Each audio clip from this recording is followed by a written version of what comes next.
Amados, continuamos con nuestro servicio de oración. Ahora es el momento de adorar a nuestro Señor a través de la predicación de su palabra. Les ruego que abran sus Biblias en el Evangelio según San Marcos, capítulo 1. Es allí en donde vamos a tener la lectura de para este sermón. El sermón lleva por título Belleza que merece una respuesta. Hermanos, estamos celebrando la Epifanía.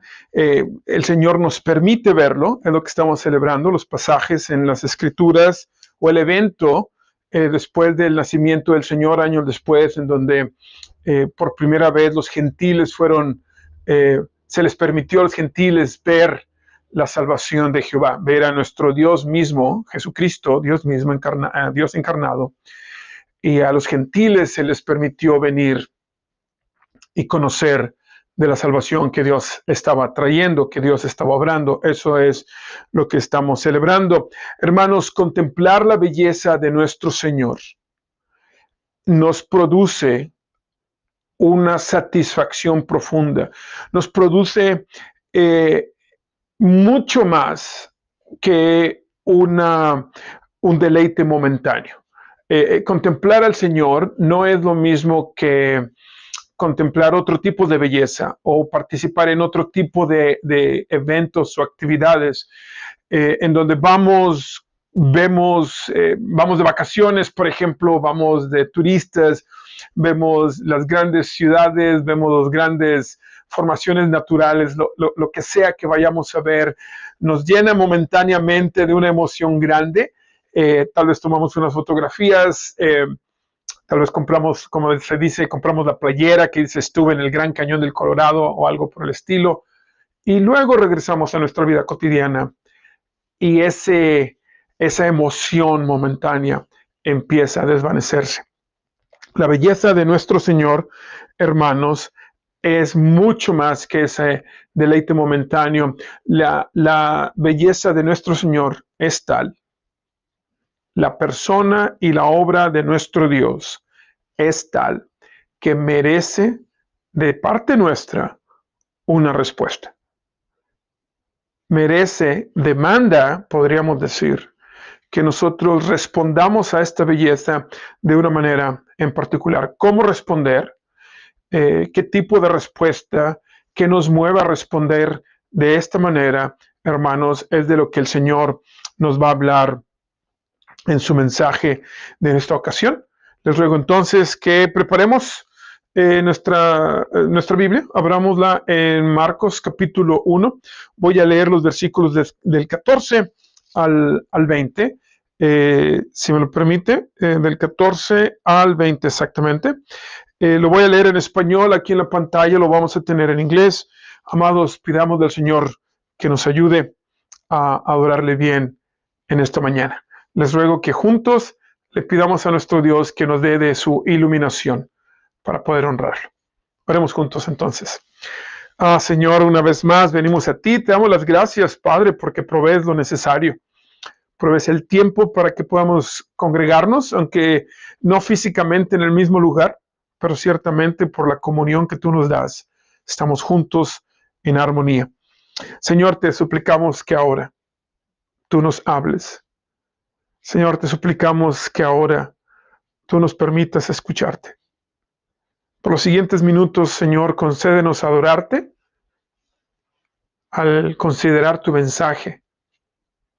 Te suplicamos, Santo Espíritu, que nos des entendimiento, sabiduría, humildad, pero, Señor, que nos des el deseo y la habilidad para responder. Ayúdanos, nuestro Dios. Háblanos, Señor. Ayuda a tus siervos a escuchar. En el nombre de Jesucristo. Amén. Versículo 14 del primer capítulo del Evangelio según San Marcos. Después de que encarcelaron a Juan, Jesús se fue a Galilea a anunciar las buenas nuevas de Dios. Versículo 15. Se ha cumplido el tiempo, decía, el reino de Dios está cerca, arrepiéntense, y crean las buenas nuevas. Ahora el Versículo 16, hermanos.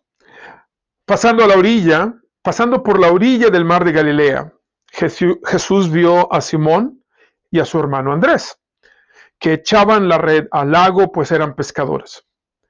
Versículo 17.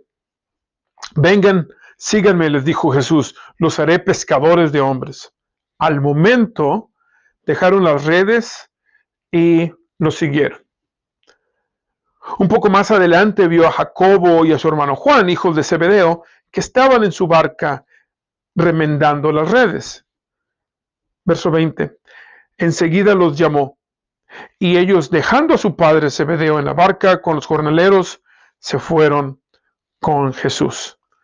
Amados, esta es la palabra de nuestro Señor. Estamos en la época del calendario litúrgico en el que celebramos, como lo dijimos al principio, la Epifanía, el momento en el que los gentiles, aquellos que no eran judíos, vieron al Señor por primera vez, vieron la salvación personificada, el amén y el cumplimiento de las promesas de nuestro Señor en la persona de Jesucristo. Por primera vez los gentiles pudieron verlo y eso es lo que celebramos, que nuestro Dios se ha hecho disponible, que nuestro Señor se ha hecho accesible a nosotros. Jehová de los ejércitos se hace disponible para que nosotros podamos contemplar su belleza, para que nosotros podamos verlo, para que nosotros podamos saber quién es Él y lo que Él hace.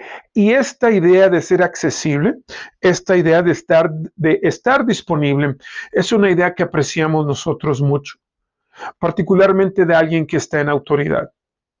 Una persona que está en autoridad y que demuestra que es accesible, que está disponible, hermanos, nos da la idea, nos da la sensación de confiabilidad. Me llamó mucho a mí la atención una de las primeras experiencias que yo tuve con la vida política en los Estados Unidos una vez que emigramos aquí a este país. Vivíamos en Houston, en el Inner City, en la parte cercana al centro de la ciudad. Y recuerdo que no muy lejos de la casa donde estábamos viviendo, me llamó mucho la atención que había un edificio, se veía un edificio antiguo, de oficinas, y una de las oficinas que estaban en el primer piso eran las oficinas de un representante del gobierno, uno de nuestros representantes de Texas ante el gobierno federal, un miembro de la Casa de Representantes.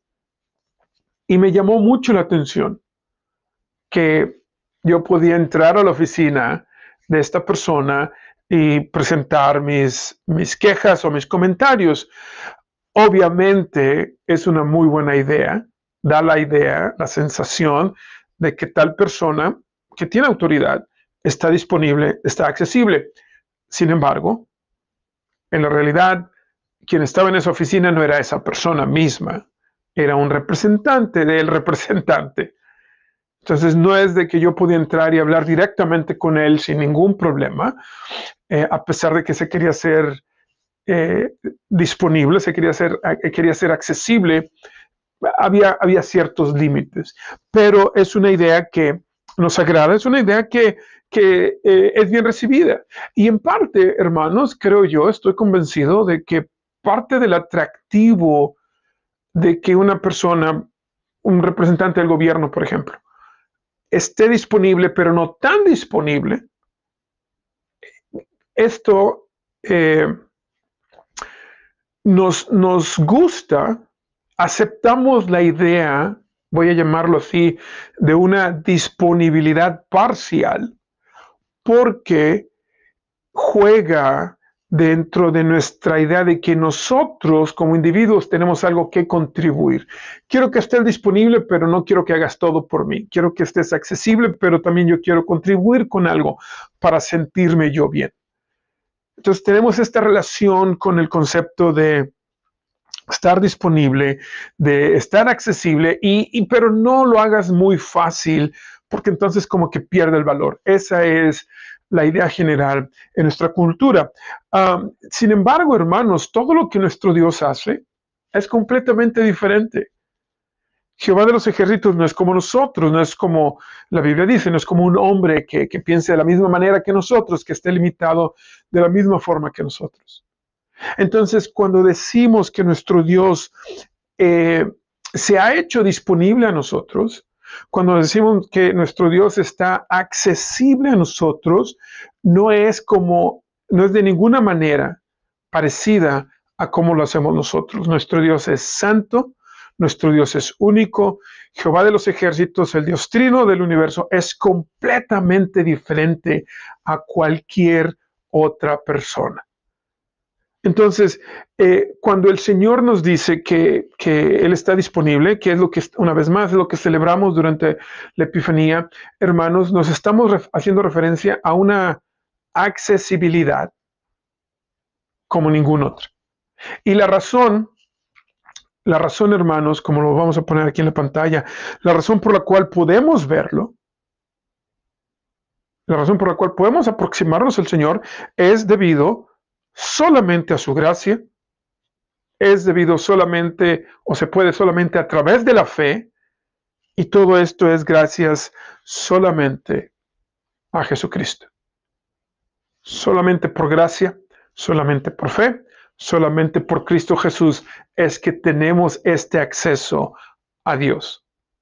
Es que Dios nos permite aproximarnos a Él sin temor, con valor, sabiendo que el Señor nos va a escuchar, sabiendo que el Señor nos va a recibir, a pesar de quienes somos, a pesar de nuestra rebeldía, a pesar de nuestras transgresiones. Esto es posible solamente por la gracia que el Señor tiene para nosotros, solamente mediante la fe que Él nos da en Él, en quién es Él y lo que Él hace, y solamente en Cristo Jesús. Esa es la accesibilidad de la que estamos hablando, de la que hablan las Escrituras. Ahora, cuando nos aproximamos al Señor, cuando vemos la belleza del Señor, hermanos, uh, algo sucede y tiene sentido. Este es el Dios del universo, este es el creador, el propietario, quien sostiene absolutamente todo lo que existe. Y tiene sentido entonces que cuando nos aproximemos a Él, hay algún cambio en nosotros, que algo suceda en nosotros. Si se ha tomado el tiempo y si no lo ha hecho, le voy a retar a que lo haga. Yo sé que en este domingo, para este domingo, nuestro leccionario tiene más pasajes que en los anteriores. Tiene aproximadamente 7 pasajes para el domingo, para el día de hoy. Le voy a retar que los lea todos y que, de ser posible, lea el contexto, no solamente esos pasajes, sino si puede leer todo el capítulo, es mucho mejor.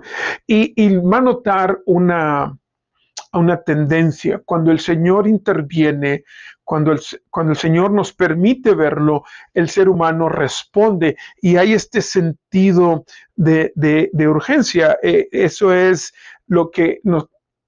Urgencia para responder.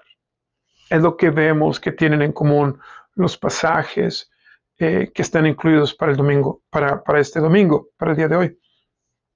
Vemos que el Señor interviene de una manera sobrenatural, vemos que el contemplar al Señor no es algo casual y vemos que existe este sentido de respuesta. Y tiene sentido, ¿cierto? Puesto que es Dios, puesto que no hay nadie como Él y se nos permite verlo claramente, se nos permite conocer quién es Él y lo que Él hace, como lo hemos visto en mensajes anteriores, como el Señor nos lo recordó, principalmente a través de los medios de su gracia. Cuando el Señor nos permite vernos, cuando el Señor nos permite verlo, ver su persona y su obra, hermanos, ganamos o se nos da este sentido realista de urgencia, de que las cosas no pueden permanecer siendo las mismas.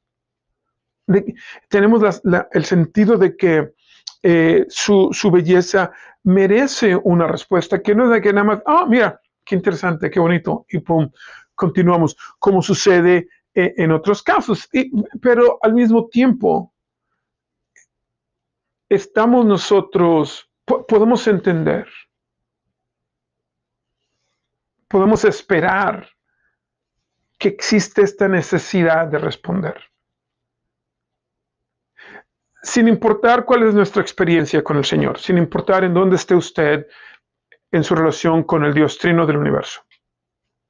Creo que podemos entender nuestra relación o nuestra reacción a la belleza.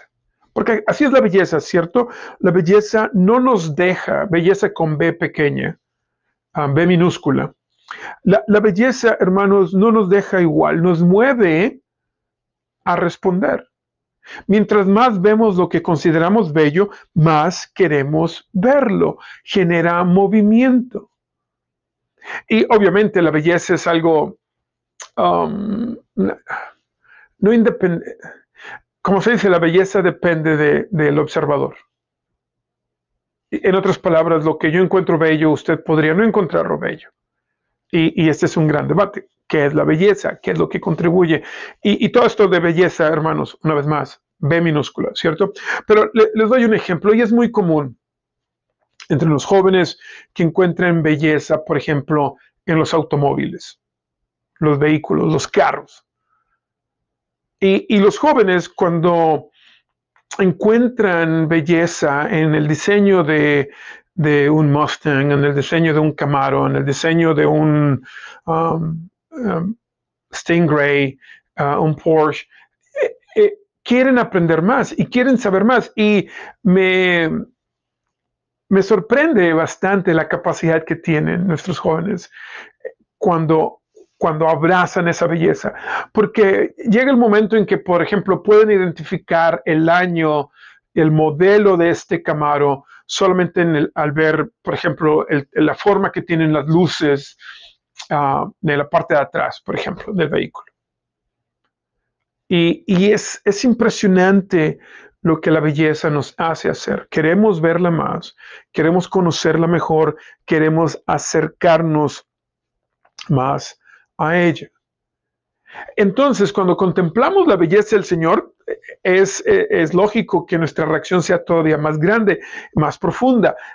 Uno de los pasajes que estamos considerando para este domingo nos dice de cómo es que debemos nosotros de tener este sentido de urgencia. Hay que hacer algo, aquí está el Señor. ¿Por qué? Porque la presente forma de este mundo se está desvaneciendo, el tiempo está pasando, hay que aprovechar el momento. Aquí está Jehová.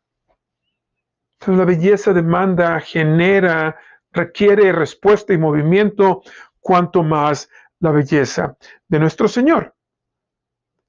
El pasaje que tenemos nos muestra, el que estamos considerando, Marcos capítulo 1, nos habla de la inauguración del ministerio terrenal de nuestro Señor Jesucristo y empieza de una manera bastante interesante, bastante sencilla, pero al mismo tiempo bastante profunda.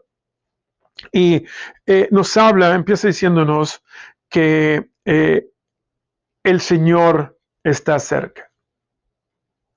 El reino de los cielos, literalmente dice, está a la mano. Está tan cerca que lo puedo tomar con mi mano. ¿Qué haríamos? ¿Qué debemos de hacer?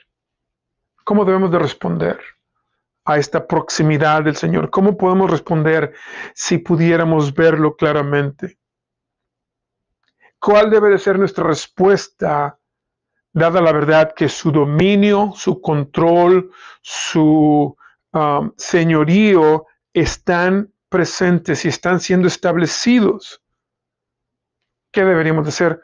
¿Cómo deberíamos de responder? El pasaje nos dice, hermanos, en muy pocas palabras, en una manera muy concisa, nos da la sensación, nos da la idea de que lo que está sucediendo no es casual. De hecho, no lleva la idea de que ha sido planeado. Ahora, después de que Juan el Bautista fue arrestado, Jesús vino a Galilea y proclamó las buenas noticias de Dios diciendo.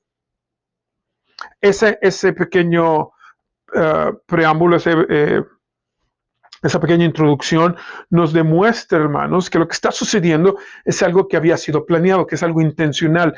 Nos demuestra que es algo con intención, con fuerza. En el texto que leímos en español, eh, no lleva la misma fuerza, por ejemplo, cuando dice que Jesús vino a Galilea y anunció las buenas noticias o anunció el Evangelio de Dios. Anunciar y proclamar, aunque tienen posiblemente la misma base, proclamar es una palabra más fuerte que solamente anunciar. Y el texto dice proclamar. Cuando arrestaron a Juan el Bautista, cuando las cosas parecían ir mal, el Señor fue a Galilea y proclamó a los cuatro vientos, desde las terrazas. Es la idea de proclamar. Empezó con alta voz a decir, el reino de los cielos está a la mano, no está tan cerca que lo podemos tener. Entonces vemos aquí que es en el momento correcto, con determinación, con fuerza, con intencionalidad, en medio de la vida, en medio de los problemas, porque Juan había sido arrestado. Es una situación difícil. En medio de esta situación difícil, con intencionalidad, con fortaleza, el Señor viene y proclama las buenas noticias de Dios. ¿Cómo debemos de responder nosotros, hermanos, a esto? ¿Cuál debe de ser nuestra respuesta? ¿Qué respuesta merece un anuncio como este? Una situación como este. Bueno, el texto nos va a decir, hay dos partes a nuestra respuesta. Hay una respuesta interior, hay un cambio dentro de nosotros mismos, pero también hay un cambio de actitud, hay un cambio exterior, hay una respuesta que las personas a nuestro alrededor pueden ver. Nuestro cambio interior, hermanos, es arrepentimiento y un intercambio de tesoros. Dice el Señor, el tiempo se ha cumplido, afirmando que este es el plan que se tenía ya, no es casual, no es trivial, el Señor tiene esta intención. El tiempo se ha cumplido, el reino de Dios está a la mano, arrepiéntense y crean en las buenas noticias. Arrepiéntanse y crean en las buenas noticias. Esta es nuestra respuesta, debe de ser nuestra respuesta interior. Arrepentirnos. El arrepentimiento empieza en nuestro corazón, empieza con reconocer, hermanos, que somos pecadores, que hemos hecho lo malo, que no merecemos la gracia del Señor, merecemos el castigo eterno y sin embargo, el Señor tiene misericordia con nosotros. El arrepentimiento implica un cambio de dirección, un cambio de actitud, pero empieza en nosotros, empieza aquí adentro. Reconozco que soy pecador. Reconozco que necesito la ayuda del Señor y entonces creo en las buenas noticias. ¿Cuáles son las buenas noticias? Que había enemistad entre Dios y mi persona, entre yo y Dios. Había una enemistad que yo mismo había generado por mi transgresión, pero las buenas noticias es que Jesucristo nos ha reconciliado. Jesucristo nos da la salvación que nosotros no podemos conseguir por nosotros mismos. Trae paz entre Dios y nosotros, por su vida, por su muerte, por su resurrección, por su reinado. Por la obra completa de Jesucristo es que existe paz entre Dios y nosotros, su iglesia. Esas son las buenas noticias. Entonces debo de creer estas noticias, debo de tener un cambio de actitud hacia cómo estoy contemplando la vida y debo de vivir esta vida de acuerdo a esta verdad. Hay paz ahora entre Dios y yo. Todo esto empieza adentro. Es nuestra respuesta interior. Arrepentimiento. Pero también aquí, hermano, nos habla de un cambio en lo que atesoramos, de un cambio, un intercambio de tesoros. Lo que yo antes atesoraba, lo que yo antes ambicionaba, lo que yo antes creía que tenía valor, ahora lo pongo por un lado y abrazo algo que es mucho mejor. Hay un intercambio de tesoros. Lo vemos de una manera práctica, de una manera bastante interesante en la manera en que el Señor llama a sus primeros discípulos y cómo ellos responden a su llamado. El texto nos dice que el Señor va por el mar de Galilea, ve a estos pescadores, nos dan los nombres, Simón, Andrés, también a los hijos de Zebedeo, a Santiago y a Juan, y básicamente les hace la misma invitación. Les dice, síganme y los voy a hacer pescadores de hombres. El llamado es muy interesante, lo que el Señor está diciendo, les está diciendo que lo sigan, y el texto nos dice que inmediatamente, sin mayor explicación, sin mayor detalle, estos hombres dejan lo que están haciendo y siguen al Señor Jesucristo. No hay ninguna promesa aquí de que les va a ir mejor, van a tener una mejor vida, van a ganar más dinero, van a ser famosos. No hay nada de eso. El Señor les llama y ellos inmediatamente, pero dejan sus redes y se van con el Señor Jesucristo. Hacen este intercambio, porque obviamente sabemos que les gustaba pescar, son pescadores, es algo que ellos atesoraban, era la manera en que se ganaban la vida, era la manera en que entendían la vida, y están ahora dispuestos a intercambiar eso por seguir a Jesucristo. Hay este intercambio de tesoros. Ya no atesoramos esto, ahora atesoramos estar en la presencia, seguir al Señor, estar con Él, conocerlo mejor. Ahí está este intercambio. Existe una renovación, voy a usar esa palabra, una renovación en nuestra escala de valores, un cambio en lo que valoramos, un cambio en lo que atesoramos, y esa es nuestra respuesta interna cuando contemplamos la belleza del Señor, cuando podemos entender quién es el Dios trino del universo y qué es lo que Él hace, existe este cambio en nosotros. Arrepentimiento y un nuevo tesoro. Eso es lo que sucede dentro de nosotros, esa es parte de nuestra respuesta.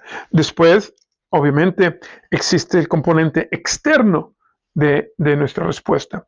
Nosotros ahora, nuestra respuesta externa a su belleza es un deseo cada vez más profundo de imitarlo.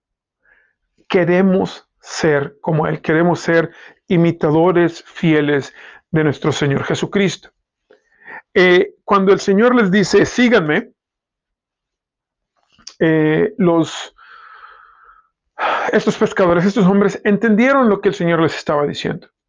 Sabemos por el contexto histórico que la implicación, cuando el Señor les dice, síganme, tiene mucho sentido, les está llamando a que los sigan ellos como discípulos y Él como el maestro. No era una idea foránea, no era una idea extraña para estos hombres. Ellos sabían que los maestros de la ley, los rabís, llamaban a sus discípulos así, les decían, ven y sígueme, vive conmigo, comparte mi vida, fíjate a dónde voy, observa lo que hago, aprende de mí. Eso es lo que ellos entendieron, eso es lo que el Señor les estaba diciendo. Muy probablemente no solamente estos hombres tenían la referencia religiosa de seguir a alguien para ser su discípulo, sino que ellos también posiblemente lo experimentando siendo jóvenes, porque ahora eran pescadores. Nos dice que, por ejemplo, Zebedeo tenía jornaleros, tenía gente contratada, y muy probablemente estos varones, estos primeros discípulos del Señor, aprendieron su oficio al ver a otros pescadores con experiencia. En otras palabras, ellos fueron discípulos de algún maestro pescador. Así fue como aprendieron su oficio. Aquí está el Señor Jesucristo diciéndoles, síganme a mí, y entienden ellos lo que implica. Vamos a vivir con Él, vamos a seguirlo a Él, a donde Él vaya vamos a ir, lo que Él haga vamos a observar. Eventualmente vamos a hacer lo que Él hace. La palabra discípulo, hermanos, sobre todo hoy en día, tal vez está muy hay mucha confusión, pero la palabra discípulo lleva un componente muy fuerte de ser aprendiz. Lleva un componente de estudio, así es, de aprender, de memorizar, de un ejercicio intelectual, claro que sí, pero lleva un componente bastante fuerte, podríamos decir tal vez más fuerte, de practicar lo que se está aprendiendo, de ponerlo en práctica, de ser aprendices del maestro. Y la única manera en que podemos ser aprendices es cuando hacemos lo que él hace. Todo eso está contenido en este llamado. Vengan y síganme. Y es lo que es la respuesta exterior. Ahora, estos hombres quieren ser como Jesucristo, quieren imitarlo. Ese es el contrato en el que están entrando. Nosotros también. Esa debe de ser, esos dos elementos deben de ser parte de nuestra respuesta al Señor. Nuestra respuesta interior, arrepentirnos, que haya un intercambio de tesoros. Nuestra respuesta exterior, seguir al Señor Jesucristo con humildad, o sea, ser imitadores del Señor Jesucristo con humildad, compasión y generosidad. Esa es la manera en que podemos nosotros imitar al Señor. Es la manera, si me permite, que nosotros debemos de imitar al Señor. En donde sea que usted se desenvuelva, cualquiera de sus círculos de influencia, su trabajo, su comunidad, su familia, etc. Allí, usted, como seguidor de Jesucristo, puede hacerlo, puede ser un imitador de Jesucristo cuando interactúa con otras personas en humildad, con compasión y con generosidad. Por eso insistimos aquí en Christos Community, que el fin del discipulado es precisamente crecer en humildad, tener esta habilidad cada vez más grande de poder poner a un lado lo que yo prefiero, lo que a mí me gusta, lo que yo creo que es correcto, ponerlo por un lado y obrar de tal manera que el nombre del Señor sea magnificado y que otros se beneficien. Esa es la humildad, el poder dejar esto y poder perseguir esto. Y decimos que ese es el fin del discipulado, que nosotros podamos crecer en esa habilidad. Y debemos de expresar esa humildad con compasión y generosidad. En otras palabras, debemos de comportarnos aquí y ahora como el Señor Jesucristo se comportó durante su ministerio aquí en la tierra. También aquí en Christos Community insistimos que la manera de resumir, de sumarizar, no sé si es una palabra en español, pero manera de resumir cuál es nuestro propósito últimamente, al final de cuentas, cuál es nuestro propósito. Nuestro propósito es ser cultivados como seguidores humildes de Jesucristo. Eso es lo que queremos. De allí emana todo lo demás. De ahí vienen todas las demás respuestas. Pero ese es nuestro objetivo. Y ese objetivo tiene estos dos elementos, podemos decir, nuestra respuesta interior, nuestra respuesta exterior. Tiene que haber un cambio en el corazón y tiene que notarse ese cambio. Cuando se nos permite contemplar la belleza del Señor, cuando realmente experimentamos la epifanía, hermanos, no podemos permanecer siendo los mismos. Existe la necesidad de responder. La belleza del Señor es tal que merece una respuesta. Una vez más, no es como ir de vacaciones, no es como ir y contemplar, no sé por qué viene siempre a mi mente el Gran Cañón del Colorado. Nunca he estado allí, espero algún día ir. Ir a contemplar el Gran Cañón del Colorado, wow, estar en sorpresa y admiración, esto es increíble.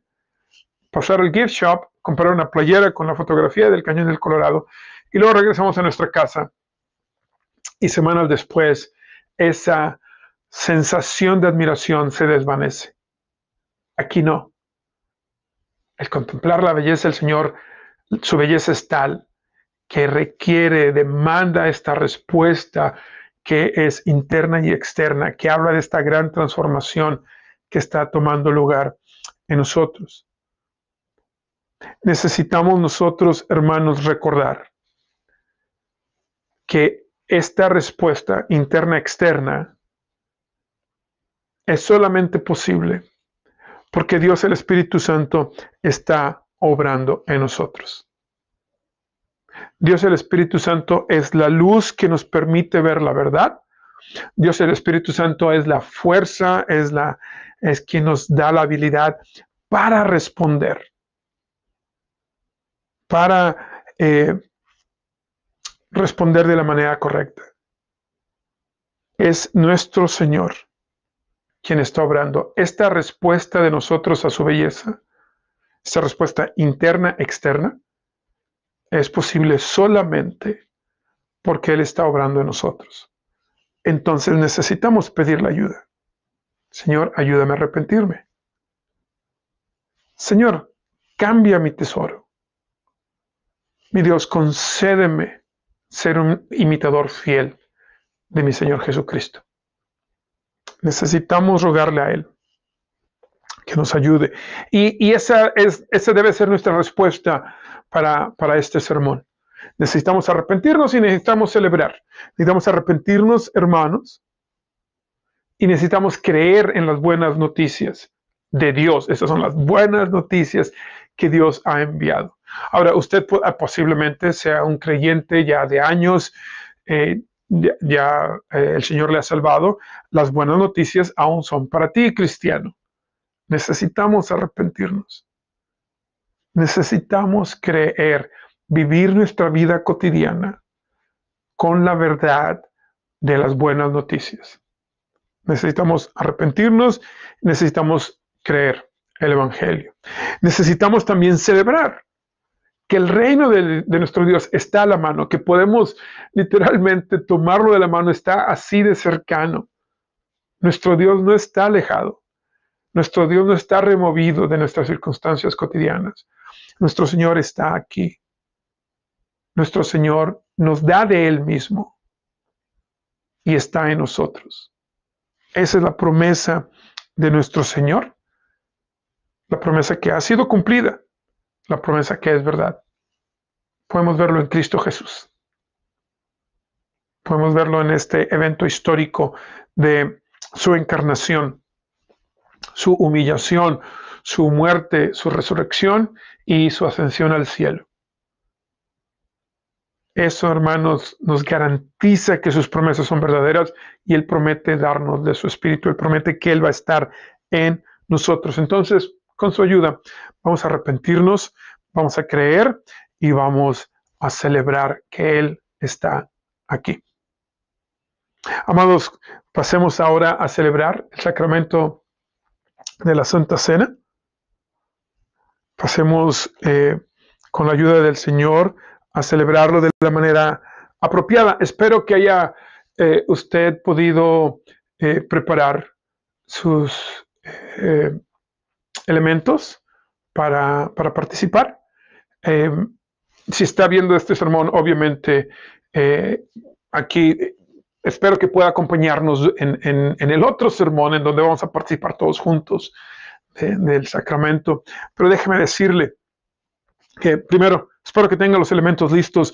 Segundo, se requiere creer, hermanos, a pesar de que estemos participando del sacramento de esta manera, es necesario creer en las buenas noticias de nuestro Señor, es necesario creer en la verdad que el Señor nos muestra, la verdad verdadera, la verdad completa. Entonces, hermanos cristianos, con esta evidencia interna y externa de su obra en nosotros, vengamos a la mesa del Señor. Vengamos a participar arrepentidos y confesados. Aproximémonos a la mesa del Señor y declaremos que Él es nuestro más grande tesoro. Al participar, hermanos, de este sacramento, recibimos de su gracia, de una manera tangible, su gracia que nos va a permitir expresar humildad, compasión y generosidad. Amados, la belleza de nuestro Señor es tal que requiere, merece, demanda una respuesta. Que el Señor nos permite responder de la manera apropiada, para su gloria, para nuestro beneficio y para la bendición de aquellos que están a nuestro alrededor. Que el Señor los guarde, hermanos. Hasta luego.